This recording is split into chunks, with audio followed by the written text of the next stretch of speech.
Well, if you're looking for a midsize luxury SUV, you have plenty of choices from Audi to Maserati. Every manufacturer has one. But one stands out for our auto expert, Harvey Briggs. Let's go behind the wheel to find out what it is.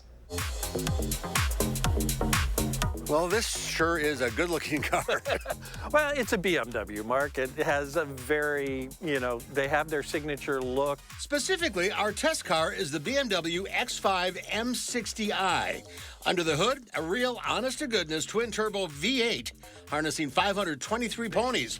All X5s also have a 48-volt mild hybrid system to give it just a little more oomph. It's one of my favorite engines, just in the way it makes its power. It has a lot of off-the-line grunt, and yet when you really spin it up and let this thing rip, it goes. Whoa. Got a nice voice? Yeah, and that's in comfort mode. If I put it in sport mode, the exhaust opens up even more. It can growl and it can purr like a true luxury SUV, especially loaded up like our tester is. There are packages upon packages upon packages you can put on this thing. And it says it all. Yeah, of course. They're not going to send me one that doesn't have everything, Mark. Everything adds up to? Everything adds up to about $103,000 in the BMW X5 now. Of course, there are other models. The base rear-wheel drive with a straight six starts about $65,000. Up next, all-wheel drive at about $68,000.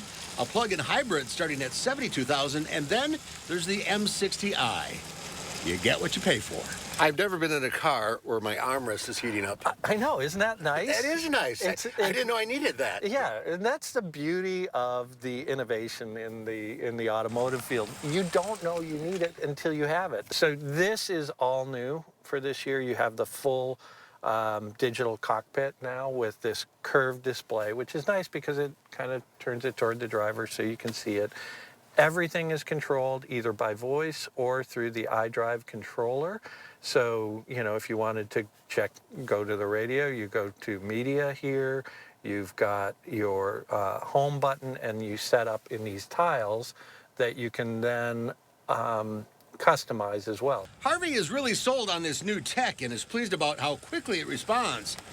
And remember, BMW touts itself as the ultimate driving machine, even if that machine sits high off the road. Remember, we're talking 523 horsepower. You have, giant 22-inch wheels and tires that provide great grip, performance brakes on this. So when you get the M edition, you can almost track these things, which is crazy to think about as tall as it is. And, but I've driven these on a racetrack and they're kind of thrilling. 1 to 10?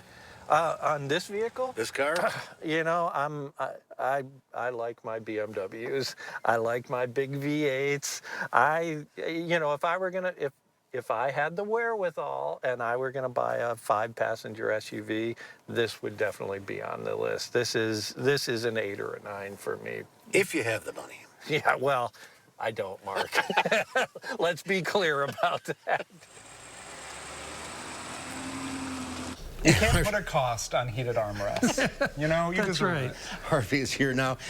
We were talking about you get a chance to drive these things for like a week, so Right. you really get a feel for them. Yeah, they, every week they drop off a new car for me, and I live with it, and I drive it as if I own it. And so it's different than when I go on a program and I just drive a car for a few hours. And you really do see the pros and cons of these. And this one, the thing I love about it is it does that nice duality of a really useful SUV, but it's fun to drive. Mm-hmm. And so for someone who wants both of those things and only wants one vehicle, it really fills a nice niche for a little bit of money.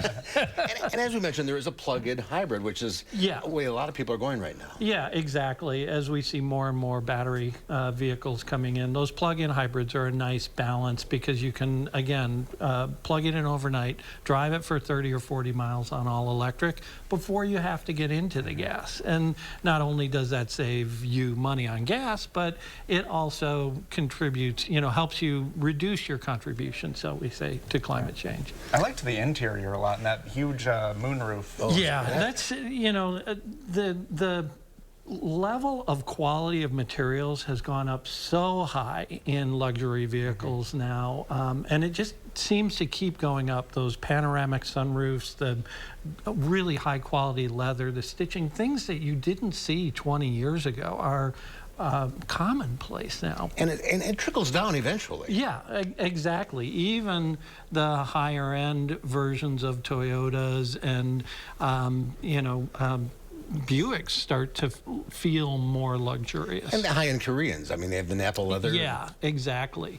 And so it's not just BMWs that have this. It's, you know, it starts at ultra luxury cars. I remember the first time I saw the surround sound or the surround view camera was on a Rolls Royce, and then it was on a BMW, and now you can get it on a Kia. You know, so well, it's a good way to end the year. Yeah, it was. It was a fantastic vehicle. We'll see you after the new year with. I think we have an all-electric vehicle coming up. All right. Happy New Year. Oh, happy New Year to you guys. Happy driving. Thank you.